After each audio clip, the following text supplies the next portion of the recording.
Hello everyone, welcome to Nazia forum. ಇವತ್ತಿನ class ಬಹಳಷ್ಟು special ಆಗಿದೆ. ಯಾರಿಗಪ್ಪ ಅಂತಂದರೆ ಯಾರು ಸೈನ್ಸ್ ಪ್ಲಸ್ ಮ್ಯಾಥ್ಸನ್ನು ಸೆಲೆಕ್ಷನ್ ಮಾಡ್ಕೊಂಡಿರೋ ಅವ್ರ ಸಲುವಾಗಿ. ಯಾಕಂದರೆ ಈ ವಿಡಿಯೋ ಅವ್ರ ಸಲುವಾಗಿ ಮಾಡಿದ್ದೀನಿ. ಸೊ ಈ ವಿಡಿಯೋದಲ್ಲಿ ನಾನು ಫಿಸಿಕ್ಸ್, ಕೆಮಿಸ್ಟ್ರಿ, ಮ್ಯಾಥಮೆಟಿಕ್ಸ್ ಅಲ್ಲ, ಫಿಸಿಕ್ಸ್, ಕೆಮಿಸ್ಟ್ರಿ, ಬಯಾಲಜಿ, ಪೇಪರ್ 1 ಆಗಿರಬಹುದು, ಪೇಪರ್ 2 ಆಗಿರಬಹುದು, ಎರಡಿಗೂ ಮತ್ತು ಪೆಡಗೋಜಿ ಕ್ವಶನ್ಸ್ ಪೇಪರ್ 1 ಮತ್ತು ಪೇಪರ್ 2 ಇಬ್ಬರಿಗೂ ಕೂಡ ಯೂಸ್ಫುಲ್ ಆಗಿರುವಂಥ ವಿಡಿಯೋವನ್ನು ತಂದಿದ್ದೀನಿ. ಓಕೆ, ಆಲ್ರೆಡಿ ನಿಮಗೆಲ್ಲರಿಗೂ ಗೊತ್ತೇ ಇದೆ. ನಾವು ಸೈನ್ಸ್ ಹೇಳಬೇಕಪ್ಪ ಮಾತಾಡುವಾಗ ಅಲ್ಲಿ ಏನು ಮಾಡ್ತೀವಿ, ಮ್ಯಾಥ್ಸ್ ಪ್ಲಸ್ ಸೈನ್ಸ್ ಅಂತ ಕನ್ಸಿಡರ್ ಮಾಡ್ತೀವಿ. ಮ್ಯಾಥ್ಸ್ ಪ್ಲಸ್ ಸೈನ್ಸ್ನಲ್ಲಿ 60 ಮಾರ್ಕ್ಸ್ನಲ್ಲಿ ಮ್ಯಾಥ್ಸ್ ಇದ್ದಿದ್ದು ಎಷ್ಟಿರ್ತದೆ, 30 ಮಾರ್ಕ್ಸ್ ಮ್ಯಾಥ್ಸ್ ಇರ್ತದೆ. ಇನ್ನು 30 ಮಾರ್ಕ್ಸ್ ಏನಿರ್ತೈತೆ ಫಿಸಿಕ್ಸ್, ಕೆಮಿಸ್ಟ್ರಿ, ಬಯಾಲಜಿ ಇದ್ದಿದ್ದು 30 ಮಾರ್ಕ್ಸ್ನಲ್ಲಿ ಕವರ್ ಆಗ್ತದೆ. ಹೌದಾ? ಇದು ಪೇಪರ್ 1ಗೂ ಇದೇ ರೀತಿ ಇರ್ತದೆ, ಪೇಪರ್ 2 ಕೂಡ ಇದೇ ರೀತಿ ಇರ್ತದೆ. ಸೊ ಈ 30 ಮಾರ್ಕ್ಸ್ ಸಲುವಾಗಿ ನಾವು ಏನನ್ನು ಓದಬೇಕು, ಯಾಕಂದರೆ ಈಗ ಸಮಯ ಬಹಳಷ್ಟು ಕಡಿಮೆ ಇದೆ. ಏನು ಓದಬೇಕು, ಯಾವ ಟಾಪಿಕ್ ಗ್ಯಾರಂಟಿಯಾಗಿ ಬರ್ತೈತಿ, ಯಾವ ಟಾಪಿಕ್ ಓದಿದ್ರೆ ನಾವು ಮಾರ್ಕ್ಸ್ ತೊಗೋಬೋದು ಅನ್ನೋದು ಬಹಳಷ್ಟು ಗೊಂದಲಗಳು ಎಲ್ಲರ ಮನಸ್ಸಿನಲ್ಲಿ ಇರ್ತಾವೆ. ಅವ್ರು ಪೇಪರ್ 1ದವರು ಇರ್ಬೋದು, ಪೇಪರ್ 2ದವರು ಇರ್ಬೋದು. ಸೊ ಈ ವಿಡಿಯೋದಲ್ಲಿ ನಾವು ಕಂಪ್ಲೀಟಾಗಿ ಪೇಪರ್ 1 ಮತ್ತು ಪೇಪರ್ 2 ಪೆಡಗೋಜಿ ಟಾಪಿಕ್ಸು ಮತ್ತು ಫಿಸಿಕ್ಸ್, ಕೆಮಿಸ್ಟ್ರಿ ಮತ್ತು ಬಯಾಲಜಿ ಇಂಪಾರ್ಟೆಂಟ್ ಟಾಪಿಕ್ಸು ಇದಿಷ್ಟು ಓದಿದರೆ ಸಾಕು, ನಾವು ಎಕ್ಸಾಮ್ನಲ್ಲಿ ಕ್ಲಿಕ್ ಆಗ್ಬೋದು. ಸೊ ಅಂಥ ಎಲ್ಲ ಟಾಪಿಕ್ಸ್ಗಳನ್ನು ತಂದಿದ್ದೀನಿ. ವಿಡಿಯೋವನ್ನು ಪೂರ್ತಿಯಾಗಿ ನೋಡಿ ಮತ್ತು ನೋಟ್ ಡೌನ್ ಮಾಡ್ಕೊಳ್ಳಿ. ಓಕೆ, ಇಷ್ಟವಾದರೆ ದಯಮಾಡಿ ಸಬ್ಸ್ಕ್ರೈಬ್ ಮಾಡಿ. ನಿಮ್ದು ಏನಾದರೂ ಕಮೆಂಟ್ಗಳಿದ್ದರೆ ಕಮೆಂಟ್ ಬಾಕ್ಸ್ನಲ್ಲಿ ಕಮೆಂಟ್ ಮಾಡ್ಬೋದು, ನಾನು ಅದಕ್ಕೆ ರಿಪ್ಲೈ ಮಾಡಲಿಕ್ಕೆ ಟ್ರೈ ಮಾಡ್ತೀನಿ. ಸೊ ವಿಡಿಯೋವನ್ನು ಸ್ಟಾರ್ಟ್ ಮಾಡ್ತಾಯಿದ್ದೀನಿ. Physics most important topics. ಇಲ್ಲಿ ಘರ್ಷಣೆಗಳು, ಪ್ರಕಾರಗಳು, ಉಪಯೋಗಗಳು, ಅದರ ದೋಷಗಳು. ಘರ್ಷಣೆ ಆ ಟಾಪಿಕನ್ನು ನೀವು ನೋಡಲೇಬೇಕು, examination purpose. That is very important. ಈ ಸರಳ ಯಂತ್ರಗಳು ಯಾವ್ಯಾವ ಬರ್ತಾವ ಅದರ ಉಪಯೋಗಗಳ ಬಗ್ಗೆ ನೋಡ್ಕೋಬೇಕು. ಬೆಳಕು ಪ್ರತಿಫಲನ ನಿಯಮಗಳು, ಬೆಳಕಿನ ಚಿತ್ರಗಳು, ಹೌದಾ, ಕನ್ನಡಿಗಳ ಬಗ್ಗೆ ಒಂದು ಸ್ವಲ್ಪ ನೋಡ್ಕೋಬೇಕು. ಎಲೆಕ್ಟ್ರಿಕ್ ಸರ್ಕ್ಯೂಟ್ಸ್ಗಳ ಬಗ್ಗೆ, series of electric circuits, parallel circuits, ಅದರ ಬಗ್ಗೆ ಒಂದು ಸ್ವಲ್ಪ ನಾವು ಅಭ್ಯಾಸವನ್ನು ಮಾಡಲೇಬೇಕು.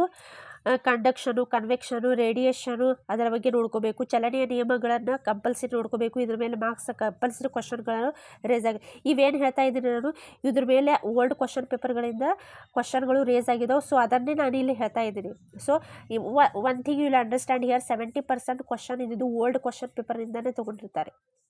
70% ಕ್ವಶನ್ ಇದ್ದಿದ್ದು ಓಲ್ಡ್ ಕ್ವಶನ್. ಅದೇ ಸೇಮ್ ಕ್ವಶನ್ಸ್ ಬರೋಂಗಿಲ್ಲ, ಬಟ್ ಅದೇ ಟಾಪಿಕ್ದಿಂದ ಕ್ವಶನ್ಸ್ಗಳು 70% ಬರ್ತಾವೆ. ಸೊ ಅದಕ್ಕಾಗಿ ನಾವು ಪ್ರಿಪೇರ್ ಆಗಿರಬೇಕು. Chemistry most important topics. ಭೌತಿಕ ಮತ್ತು ರಾಸಾಯನಿಕ ಬದಲಾವಣೆ ಭಾಳಷ್ಟು ಟೈಮ್ ರಿಪೀಟ್ ಆಗಿದೆ. ಇದು ಮಿಶ್ರಣ, ಸೊಲ್ಯೂಷನ್, ಸಸ್ಪೆನ್ಷನ್, ಕೊಲಾಯ್ಡ್ಸು, ಆಮ್ಲ, ಕ್ಷಾರ, ಉಪ್ಪು, ಇಂಡಿಕೇಟರ್ಸು, ನ್ಯೂಟ್ರಲೈಸೇಷನ್ ಬಗ್ಗೆ ಕೇಳ್ತಾರೆ. ಲೋಹ ಮತ್ತು ಅಲೋಹದ ಗುಣಲಕ್ಷಣಗಳು, ನೀರಿನ ಶುದ್ಧೀಕರಣ ಮತ್ತು ಜಲಚಕ್ರ, ವಾಯು ಮಾಲಿನ್ಯ, ಹಸಿರು ಗ್ರಹ ಪರಿಣಾಮದ ಬಗ್ಗೆ ನಾವಿಲ್ಲಿ ಒಂದು ಸ್ವಲ್ಪ ನೋಡ್ಕೋಬೇಕು. ಬಯಾಲಜಿಯಲ್ಲಿ ನಾನು ಹೇಳಬೇಕಂದ್ರೆ the most important topics are ಕೋಶ, ಸಸ್ಯ ಮತ್ತು ಪ್ರಾಣಿ ಜೀವಕೋಶದ ವ್ಯತ್ಯಾಸಗಳನ್ನು ನೋಡ್ಕೋಬೇಕು. ಅವರ ಡೈಗ್ರಾಮ್ಸ್ಗಳನ್ನು ಒಂದು ಸ್ವಲ್ಪ ನೋಡ್ಕೋಬೇಕು. ಜೀವರಸ ಸಂಶ್ಲೇಷಣೆ, ಫೋಟೋಸಿಂಥಸಿಸ್ ಪ್ರೊಸೆಸ್ ಯಾವ ರೀತಿ ಆಗ್ತದೆ, ಪ್ಲ್ಯಾಂಟ್ ಇದ್ದಿದ್ದು ಯಾವ ರೀತಿ ಪ್ರೊಸೆಸ್ಸನ್ನು ಮಾಡ್ತಾವೋ ಅದರ ಬಗ್ಗೆ ನೋಡ್ಕೋಬೇಕು. ಉಸಿರಾಟ ಕ್ರಿಯೆ, ಏರೋಬಿಕ್ ರೆಸ್ಪಿರೇಷನ್ ಇರ್ಬೋದು, ಅನಾರೋಬಿಕ್ ರೆಸ್ಪಿರೇಷನ್ ಬಗ್ಗೆ ನಾವು ನೋಡ್ಕೋಬೇಕು. ಓಕೆ, ವಿತ್ ಆಕ್ಸಿಜನ್ ಯಾವ ರೀತಿ ನಡೀತದ, ವಿತೌಟ್ ಆಕ್ಸಿಜನ್ ಯಾವ ರೀತಿ ನಡೀತೈತಿ, ರೆಸ್ಪಿರೇಷನ್ ನೋಡ್ಕೋಬೇಕು. ಮಾನವ ದೇಹ ಜೀರ್ಣ, ಸಂಚಲನ, ಉಸಿರಾಟ ವ್ಯವಸ್ಥೆ ಬಗ್ಗೆ, ಮಾನವನ ದೇಹ ರಚನೆಯನ್ನು ಬಗ್ಗೆ ನೋಡ್ಕೋಬೇಕು. ಒನ್ ಥಿಂಗ್, ಅದರ ಜೀರ್ಣಕ್ರಿಯೆ ಯಾವ ರೀತಿ ಆಗ್ತೈತಿ, ಡೈಜೆಷನ್ ಪ್ರೊಸೆಸ್ ಯಾವ ರೀತಿ ಐತಿ, ರೆಸ್ಪಿರೇಷನ್ ಇರ್ಬೋದು, ಅದರ ವ್ಯವಸ್ಥೆ, ಮಾನವನ ದೇಹದ ವ್ಯವಸ್ಥೆ. ಸಸ್ಯ ಪ್ರಜನನ, pollination process and fertilisation process. ಇಲ್ಲಿ ಪ್ರಾಣಿ ಪ್ರಜನನ ಬಗ್ಗೆ ಕೇಳಿಲ್ಲ, ಸಸ್ಯ ಪ್ರಜನನ ಬಗ್ಗೆ ಮಾತ್ರ ಕೇಳಿದ್ದಾರೆ. ಸೊ ಇದು 10th ಸಂಬಂಧಪಟ್ಟಂಥ ಟಾಪಿಕ್ ಇದು. ಸೊ ಪಾಲಿನೇಷನ್ ಪ್ರೊಸೆಸ್ ಯಾವ ರೀತಿ ನಡೀತದೆ, ಫರ್ಟಿಲೈಸೇಷನ್ ಯಾವ ರೀತಿ ಆಗ್ತದೆ ಇನ್ ಪ್ಲ್ಯಾಂಟ್ಸ್, ಅದು ಬರ್ನಿಂಗ್ ಮೆಥಡ್ ಇರ್ಬೋದು, ಫ್ರಾಗ್ಮೆಂಟೇಷನ್ ಇರ್ಬೋದು, ಆ ಬಗ್ಗೆ ನೋಡ್ಕೋಬೇಕು. ಮೈಕ್ರೋ ಆರ್ಗ್ಯಾನಿಸಮ್ ಬಗ್ಗೆ ನೋಡ್ಕೋಬೇಕು. ಮೈಕ್ರೋ ಆರ್ಗ್ಯಾನಿಸಮ್ ಯಾವ ರೀತಿ ಲಸಿಕೆಯಲ್ಲಿ ಯಾವ ಮೈಕ್ರೋ ಆರ್ಗ್ಯಾನಿಸಮ್ಗಳು ಸಹಾಯವನ್ನು ಮಾಡ್ತಾವೆ, ಯಾವ ಹಾನಿಕಾರಕ, ಯಾವ ಯೂಸ್ಫುಲ್ ಆಗಿರ್ತಾವೆ, ಹೌದಾ, ಅದನ್ನು ನೋಡ್ಕೋಬೇಕು. ಹಾರ್ಮೋನ್ಗಳ ಮೂಲ ಕಾರ್ಯಗಳನ್ನ ನೋಡಬೇಕು. ಅದು ಥೈರಾಕ್ಸಿನ್ ಹಾರ್ಮೋನ್ ಇರ್ಬೋದು, ಇನ್ಸುಲಿನ್ ಇರ್ಬೋದು, ಕಾರ್ಯಗಳು ಏನೇನಿರ್ತಾವೆ ಬಗ್ಗೆ ನಾವು ಇಲ್ಲಿ ಕವರ್ ಮಾಡಬೇಕಾಗ್ತದೆ. EVS ನಾವು ಪೇಪರ್ 1 ಬಗ್ಗೆ ನಾನು ಇಲ್ಲಿ ಮೆನ್ಷನ್ ಮಾಡಬೇಕಂದ್ರೆ ಭಾಳಷ್ಟು ಈಸಿ ಇದೆ.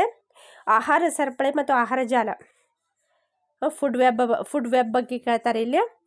ಪರಿಸರ ವ್ಯವಸ್ಥೆ, ಎಕೋಸಿಸ್ಟಮ್ ರಿಪೀಟೆಡ್ ಆಗಿ ಬಹಳಷ್ಟು ಟೈಮ್ ಬಂದಿದೆ ಇಲ್ಲಿ. ಅರಣ್ಯ ವನ್ಯಜೀವಿ ಸಂರಕ್ಷಣೆ ಬಗ್ಗೆ, ನೀರಿನ ಸಂರಕ್ಷಣೆ ಯಾವ ರೀತಿ ಮಾಡ್ತೀರಿ, ತ್ಯಾಜ್ಯ ನಿರ್ವಹಣೆ, 3R ರೂಲ್ಸನ್ನು ಇಲ್ಲಿ ಕಂಪಲ್ಸರಿಯಾಗಿ ಕೇಳ್ತಾರೆ. ಸೊ ಇವನ್ನೆಲ್ಲ ನೋಡ್ಕೋರಿ. ಇಲ್ಲಿ ಯಾರು ನೀವು ಪೇಪರ್ 1 ಕವರ್ ಮಾಡ್ತಿರಲ್ಲ, ಸೊ ಅವ್ರು ಏನು ಮಾಡ್ಬೇಕಂದ್ರೆ 6 to 8 ಟೆಕ್ಸ್ಟ್ ಬುಕ್ ಕಂಪ್ಲೀಟಾಗಿ ರೆಫರ್ ಮಾಡಬೇಕು. ಅವ್ರು ಯಾರು ಪೇಪರ್ 2 ರೆಫರ್ ಮಾಡ್ತೀರಿ ಅವರು 8 to 10 ಕಂಪಲ್ಸರಿಯಾಗಿ ನೋಡಲೇಬೇಕಾಗ್ತದೆ. Next pedagogy important topics. Scoring ಇಲ್ಲಿ ಹೇಳಬೇಕು ಅಂದರೆ ರಚನಾವಾದ, ಕನ್ಸ್ಟ್ರಕ್ಟಿವಿಸಮನ್ನು ಇಲ್ಲಿ ಕೇಳ್ತಾರೆ. ಇನ್ಕ್ವೈರಿ ಮೆಥಡು, ಹೌದಾ, ಡಿಸ್ಕವರಿ ವಿಧಾನಗಳನ್ನು ಕೇಳ್ತಾರೆ. ಪ್ರಕ್ರಿಯಾ ಕೌಶಲ್ಯಗಳು, ವೀಕ್ಷಣೆ, ಊಹೆ, ಪ್ರಯೋಗಗಳನ್ನು, ಬ್ಲೂಮ್ಸ್ ಟ್ಯಾಕ್ಸಾನಮಿಯನ್ನು ನೋಡ್ಕೋಬೇಕು, ಹೌದಾ. CCE ಫಾರ್ಮೇಟಿವ್ ಸಮೇಟಿವ್ ಅಸೆಸ್ಮೆಂಟ್ ಬಗ್ಗೆ ನಮಗೂ ಮಾಹಿತಿ ಇರಬೇಕು. ಅದರ ಬಗ್ಗೆ ಟೀಚಿಂಗ್ ಏಡ್ಸ್ಗಳು ಯಾವ ರೀತಿ ನೀವು ಉಪಯೋಗವನ್ನು ಮಾಡ್ತೀರಿ. ಇಲ್ಲಿ ಏನು ಮಾಡ್ತಾರಪ್ಪ ಅಂದ್ರೆ ಕ್ವಶನ್ ಡೈರೆಕ್ಟ್ ಕ್ವಶನ್ಸ್ ರೇಸ್ ಆಗಂಗಿಲ್ಲ. ಇಲ್ಲಿ ಒಂದು ಉದಾಹರಣೆಯೊಂದೇ ನಿಮಗೆ ಕ್ವಶನ್ ಕೇಳ್ತಾರೆ. ಈ ಮಗು ಇದ್ದದ್ದು ಈ ರೀತಿ ಇರ್ತದೆ, ಇಂಥ ಮಗುವಿಗೆ ಯಾವುದರ ಮುಖಾಂತರ ನೀವು ಕಲೀಲಿಕ್ಕೆ ಸಹಾಯವನ್ನು ಮಾಡ್ತೀರಿ ಅಂತ ಕೇಳ್ತಾರೆ, ಹೌದಾ. ಮಾಡೆಲ್ಸು, ಚಾರ್ಟ್ಸು, ಎಕ್ಸ್ಪೆರಿಮೆಂಟ್ಸು ಯಾವ ಮುಖಾಂತರ ಮಗುವಿನ ನೀವು ಕಲ್ತೀರಿ, ಉದಾಹರಣೆಯೊಂದಿಗೆ ನಿಮ್ಮ ಕ್ವಶನನ್ನು ಕೇಳ್ತಾರೆ ಇಲ್ಲಿ.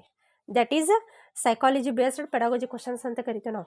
ಅಲ್ಲಿ ಸೈಕಾಲಜಿನೂ ಇರ್ತದೆ ಪ್ಲಸ್ ಪೆಡಗೋಜಿ ಕ್ವಶನ್ಸನ್ನು ಅವರೇ ರೇಸ್ ಮಾಡಿರ್ತಾರೆ. ಸೊ ಅಂಥ ಕ್ವಶನ್ಸ್ಗಳು ಬಹಳಷ್ಟು ಬಂದಿರ್ತವೆ. ಸೊ ಕ್ವಶನನ್ನು 1 ರಿಂದ 2 ಸಲ ರೀಡ್ ಮಾಡಿ ಅದಕ್ಕೆ ಆನ್ಸರನ್ನು ಕೊಡಬೇಕು. 4 ಆಪ್ಷನನ್ನು ನೀವು ಚೆಕ್ಔಟ್ ಮಾಡಬೇಕು. ಅದರಲ್ಲಿ ಯಾವ್ದು ನಿಮಗೆ ಸರಿ ಅನಿಸಂಗಿಲ್ಲ ಫಸ್ಟಿಗೆ ಇರೇಸ್ ಮಾಡಿ, ಆ್ಯಂಡ್ ದೆನ್ 50-50 ತೊಗೊಳ್ಳಿ. 50-50ದಾಗ ನಿಮ್ಗೆ ಯಾವುದು ಸರಿ ಅನಿಸ್ತದ ಅದನ್ನು ನೀವು ಟಿಕ್ ಮಾಡಬೇಕು. ಮಗು ಕೇಂದ್ರವಾಗಿ ಇಟ್ಕೊಂಡು ನೀವು ಆನ್ಸರನ್ನು ಮಾಡಬೇಕು. ನೀವು ಏನು ಥಿಂಕ್ ಮಾಡಬೇಕಪ್ಪ ಅಂತಂದರೆ, ನೀವು ಟೀಚರ್ ಅದಿರಿ, already you are a teacher, you are doing job in teacher ಆಗಿ ನೀವು ಕೆಲಸವನ್ನು ಮಾಡ್ತಾ ಇದ್ದೀರಾ ಅಂತ ತಿಳ್ಕೊಂಡು ನೀವು ಕ್ಲಾಸ್ ರೂಮ್ನಲ್ಲಿ ಇದ್ದಾಗ ಯಾವ ರೀತಿ ನೀವು ಬಿಹೇವ್ ಮಾಡ್ತೀರ ಮಕ್ಕಳೊಂದಿಗೆ ಅದನ್ನು ಅರ್ಥ ಮಾಡಿಕೊಂಡು ನೀವು ಉತ್ತರವನ್ನು ಕೊಟ್ಟಿದ್ದೆ ಆದರೆ ಉತ್ತರ ಯಾವತ್ತೂ ಸರಿಯಾಗಿರ್ತದೆ, ಹೌದಾ. ನೀವು ಸ್ಟೂಡೆಂಟ್ ಅಂತ ತಿಳ್ಕೊಂಡು ನೀವು ಹಾಕಬಾರ್ದು, ಹೌದಾ. ನೀವು ಟೀಚರ್ ಅಂತ ತಿಳ್ಕೊಂಡು ಕ್ಲಾಸ್ ರೂಮ್ನಲ್ಲಿ ಕೂತಾಗ ಯಾವ ರೀತಿ ಆ ಕ್ವಶನನ್ನು ನಿಮ್ಮಲ್ಲಿ ಅಪ್ಲೈ ಮಾಡಿಕೊಂಡು ಅದರ ಉತ್ತರವನ್ನು ನೀವು ಹುಡುಕಿದ್ದೆ ಅದರ ಉತ್ತರ ಯಾವತ್ತೂ ಸರಿಯಾಗಿರ್ತದೆ, ಹೌದಾ. ಸೊ ಇವೆಷ್ಟು ಮಾಹಿತಿ. ವಿಡಿಯೋ ಇಷ್ಟವಾದರೆ ಲೈಕ್ ಮಾಡಿ, ಶೇರ್ ಮಾಡಿ ಮತ್ತು ಸಬ್ಸ್ಕ್ರೈಬ್ ಮಾಡಿ. ಕಮೆಂಟ್ ಇದ್ದರೆ ಕಮೆಂಟ್ ಮಾಡಿ. ಧನ್ಯವಾದಗಳು.